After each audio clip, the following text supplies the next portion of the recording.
Masya Allah, kembali lagi di Cahaya Hati Indonesia. Ya Allah, seru banget ya. Ini sebenarnya tema yang sangat luar biasa. Kenapa? Banyak sekali yang mempertanyakan tentang hal ini ya. Dan nanti kita akan tanya bagaimana batasan-batasan untuk memelihara binatang ya.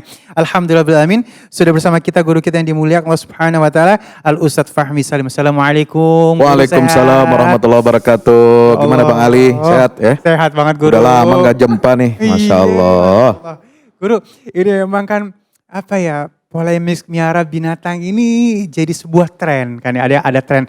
Tapi ada yang memang orang bawaannya emang pengen, ada emang yang emang iya aku tuh emang suka sama kucing. Tapi ada yang tren misalnya lagi musim cupang, pada miara ikan cupang semua atau miara ikan apa gitu semuanya kan. Nah, ini mohon ilmunya nih guru. Kira-kira batasan apa aja sih dalam memelihara binatang ini? Silakan guru. Baik. Bismillahirrahmanirrahim. Assalamualaikum warahmatullahi wabarakatuh. Waalaikumsalam warahmatullahi Alhamdulillah wabarakatuh. wassalatu wassalamu ala Rasulillah wa ala alihi wa sahbihi wa man tabi'ahu wa nasr wa wala la haula wa la quwwata illa billah. Sahabat-sahabat, teman-teman, pemirsa Cahaya Hati yang dirahmati Allah Subhanahu wa taala. Ya, tadi kita ditanya tentang bagaimana sih sebenarnya Islam memandang ya memelihara hewan peliharaan. Ya, pada dasarnya Islam ini kan mengajarkan kita untuk sayang kepada makhluk Allah. Karena Nabi SAW itu diutus oleh Allah Ta'ala untuk menjadi rahmat bagi seluruh alam semesta. Wa ma arsalnaka illa rahmatan lil alamin. Tidaklah kami utus engkau wahai Muhammad kecuali untuk menjadi rahmat kasih sayang bagi seluruh alam. Ya, alam ini kan ada alam manusia, ada alam binatang, ada alam tumbuhan, ada alam gaib termasuk malaikat, alam jin dan lain sebagainya. Semua alam itu, itulah Rasulullah itu diutus kepada seluruh alam semesta itu untuk menjadi rahmat. Menjadi menjadi kasih sayang. Maka tuntunan Islam dalam hal ini sangat jelas para pemirsa yang dirahmati Allah Subhanahu wa taala. Ya. Kita boleh memelihara hewan peliharaan, tapi tentu saja dengan batasan-batasan dan syarat-syarat tertentu. Ya, ada yang boleh dipelihara, ada yang nggak boleh dipelihara. Ya. Yang dipelihara ini apa? Yaitu hewan yang tidak najis. Satu. Yang kedua, tidak membahayakan. Ya. Yang ketiga, memang kita memerlukan manfaatnya. Ya, memerlukan manfaatnya. Misalnya, menimbulkan rasa kasih sayang, seperti tadi dalam fiti ya. Menimbulkan kita sayang kepada binatang ini kan juga merupakan salah satu sifat akhlaknya Rasulullah SAW. Sampai Nabi diriwayatkan dalam satu riwayat hadis, ya, beliau itu ketika ada kucingnya yang ada sedang tidur di atas jubahnya, itu beliau nggak mau ganggu.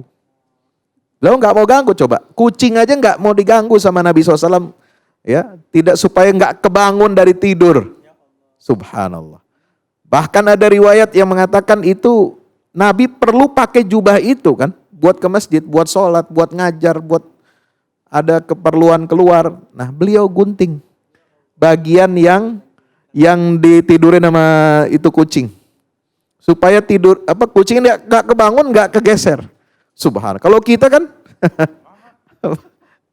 iya, itu saking rahmatnya Rasulullah kepada kucing ya, kepada hewan itu luar biasa. Nah, dalam Al-Qur'an juga disebutkan jenis-jenis hewan. Ya, hewan misalnya burung hudhud. Ya, zaman Nabi Sulaiman.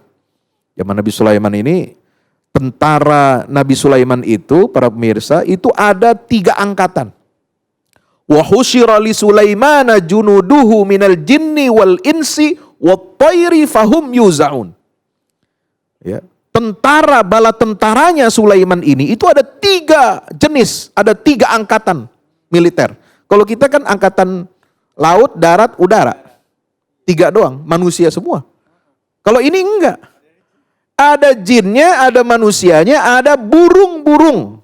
Semua jenis burung itu jadi pasukannya Nabi Sulaiman alaihissalam. Subhanallah. Dan burung hut ini pinter, cerdas. Dia jadi memerankan fungsi intelijen. Canggih kan, keren kan? Al-Quran udah bicara tuh. Dia kayak drone, dia bisa melihat. Karena dia memperhatikan wajadtum ra'atan tamlikuhum wa utiyat min kulli syai'. Ada satu negeri yaitu negeri Saba dipimpin oleh seorang ratu yang kaya raya, yang berkuasa. Tapi sayangnya ya'buduna asy-syamsa min dunillah. Mereka menyembah matahari, tidak menyembah Allah Subhanahu wa taala. Ada lagi binatang semut disebut dalam Al-Qur'an. Semut, ya kan? Nabi Sulaiman juga ceritanya, lagi mau jalan hatta idza atau ala wadin namli qalat namlatun ya ayyuhan namlu dukhulu masakinakum la yahtimannakum Sulaiman wa junuduhu wa hum la yash'urun. Wahai rakyat semut. Oh, ini ratu semut yang ngomong. Wah, ratu semut. Jadi pemimpinnya semut. Ada kerajaan semut itu yang mimpin perempuan. Emang canggih. Ya, kita juga dipimpin perempuan kalau di rumah. Iya kan? Yang bisa nunjuk-nunjuk Bang Ali, nunjuk-nunjuk saya, cuma bini gue. Yang lain kagak boleh nunjuk-nunjuk gue. Ya kan? Emang berkuasa perempuan itu. Ya kan? Maka di alam semut, dunia semut ini yang berkuasa itu ratu. Wahai rakyat semut, masuk kamu ke lubang-lubang, masuk kamu ke sarang-sarang kalian. Jangan sampai kamu terinjak oleh tentaranya Sulaiman, sementara mereka nggak sadar. Masya Allah. Ada lagi dalam Al-Quran itu laba-laba. Maka ada sarang laba-laba. Nah, laba-laba ini disebutkan oleh Allah dalam surat Al-Ankabut. Nama surat namanya surat laba-laba. Ya, mathalul ladzina ittakhadhu min dunillahi awliya'a kamathalil ankabut ittakhadat baitan wa inna awhanal buyuti labaitul ankabut. Laba-laba.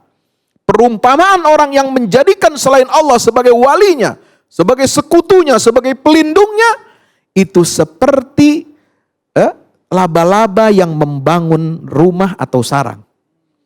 Ya, sarang laba-laba kan rapuh. Bagi dia udah kuat, ya kan? Laba-laba bilang nih gue udah capek nih bikin sarang, lu main terobos aja, lewat-lewat aja, ya.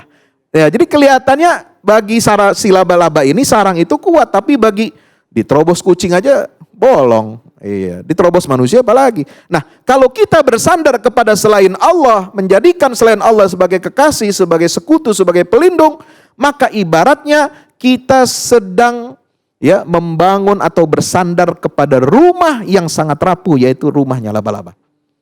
Itu contoh, ya. Apalagi binatang dalam Al-Quran. Sahabat pemirsa cahaya hati yang dirahmati Allah Subhanahu wa taala, dalam Quran itu ada binatang disebut gajah, al-fil. Makanya ada surat Al-Fil, alam tara kaifa fa'ala rabbuka bi ashabil fil. Ya kan? Ada lagi nama binatang itu al-an'am, cuma ini buat binatang ternak. Ya, sapi, unta, kemudian kerbau, kambing, itu an'am. Ada surat khusus turun surat al-an'am untuk kita konsumsi. Dan mesti kalau mau kita makan daging itu, harus binatang itu, hewan ternak itu disembelih dengan menyebut nama Allah Subhanahu wa ta'ala. Supaya apa? Halal. Kita makan, kita konsumsi. Masya Allah. Sehingga Allah turunkan surat Al-An'am khusus untuk bicara mengenai masalah makanan halal dari daging hewan ternak yang halal. Apalagi disebutkan dalam Al-Quran.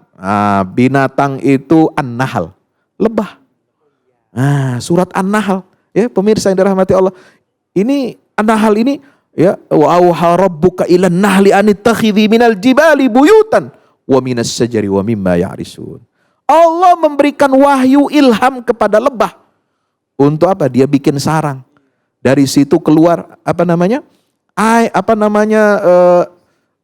madu, minuman yang di situ terdapat fihi syifaun linnas. Obat. Maka ya subhanallah, ada al-an'am, ada an-nahl, ada al-fil, ada al-ankabut. Itu ada, kalau tidak salah ada 6 nama binatang itu dalam Al-Quran. Subhanallah. Inilah menunjukkan bahwa Islam ini rahmatan lil alamin. Jadi kalau mau pelihara, ya sahabat-sahabat di rumah yang menonton Cahaya Hati, kalau mau pelihara peliharaan hewan, ya hewannya nggak boleh yang najis. Kayak kucing boleh dipelihara. Meskipun dagingnya haram dimakan, kan nggak boleh kita makan kucing. Ya haram tuh. Kenapa? Karena dia kata Rasulullah, laisat binajisin fa innahunna minat tawafina wa tawafat alaikum. Karena kucing ini suka ya apa istilahnya? Muter-muter, dekat-dekat sama kita, ya kan? Dia makhluk binatang yang jinak. Kita demen pegangnya, seru gitu ya. Apalagi jenis-jenis macam-macam kucing ini macam-macam nih. Ada Angora, ada short hair, ada macam-macam ya.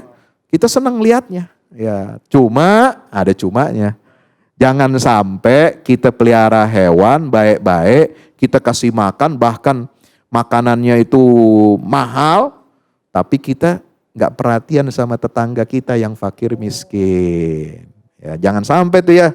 Jadi kaum muslimin muslimat rahimakumullah, jangan sampai kita hobi pelihara hewan, tetapi ya kita nggak peduli sama manusia. Kiri kanan tetangga kelaparan, kita nggak kasih santunan, malah kita asik pelihara apa?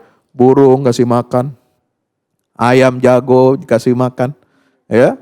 Apalagi, mohon maaf, anjing kagak boleh, jangan pelihara anjing. Manik tanah kalban.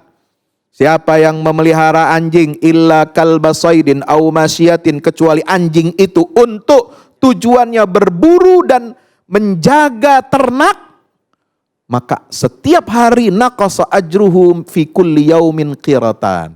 Setiap hari amalnya berkurang 2 kirot. 2 kirot itu apa? Tahu kirot? Kirot itu 1 gunung Uhud. Nah, tiap hari ente berkurang amalnya 2 gunung, Bos. Ya, pahala udah kita kumpulin habis. Berkurang 2 kirot, 2 gunung. Coba bayangkan, makanya jangan suka pelihara anjing. Kecuali anjingnya dipelihara itu untuk tujuan apa? Menjaga hewan ternak atau untuk berburu, dia ditaruh di kandang lain, bukan hidup sama kita. Nah, kan kita banyak nih, ya Muslim, Islam KTP-nya, tapi dia pelihara anjing di rumah. Udah kayak kucing. Nah, itu nggak boleh, sahabat-sahabat rahmati Allah Ta'ala. Haram hukumnya. Demikian. Wallahu a'lam bishawab. Aduh ya Allah, 2 kirot itu 2 gunung. Belum tentu sehari kita bisa segunung pahala gitu ya, Masya Allah. Jadi ada akhlaknya ya, tetap ada akhlaknya. Coba bagaimana cara kita memelihara binatang. Baik, sebenarnya masih panjang nih, ular apa segala macam, boleh nggak nih? Tapi mungkin karena keterbatasan waktu, kita masuk ke dalam pertanyaan sosmed kali ini ya. Ini dari @dikar project, Masya Allah. Terima kasih pertanyaannya. Boleh nggak kalau kita barter hewan dengan makanan? Oh, hewannya ditukar sama makanan, boleh nggak guru barter katanya? Maksudnya dia kagak mau jualan, kagak mau takut jual beli kucing kali ya. Jadi di barter. Jadi kagak beli kucingnya bukan dengan harga uang, tapi dengan tukar barang, kita tukar barang pakai sembako itu ya. Sepeda lagi musim sepeda kan nih. Sepeda lipat gue mau juga. Iya, mahalan dia kan 40 juta bos. Bener. Gue tukar sama Angkora gue deh yang 10 juta misalnya kan. Boleh, siap gue mau nih. Boleh. Nah, gimana cara begitu? Sebenarnya ya, ini soal larangan jual beli kucing itu ada ikhtilaf ulama. Ya, jumhur ulama membolehkan. Loh, bagaimana dengan hadis Abu Zubair yang mengatakan Nabi melarang jual beli anjing dan sanur. Sanur itu kucing. Nah, kucing di sini apa? Kucing Cina. Nah, kenapa Rasulullah SAW melarang jual beli anjing? Udah jelas, anjing kan najis, haram dimakan. Ya, dipelihara aja nggak boleh, kecuali tujuannya 2 tadi.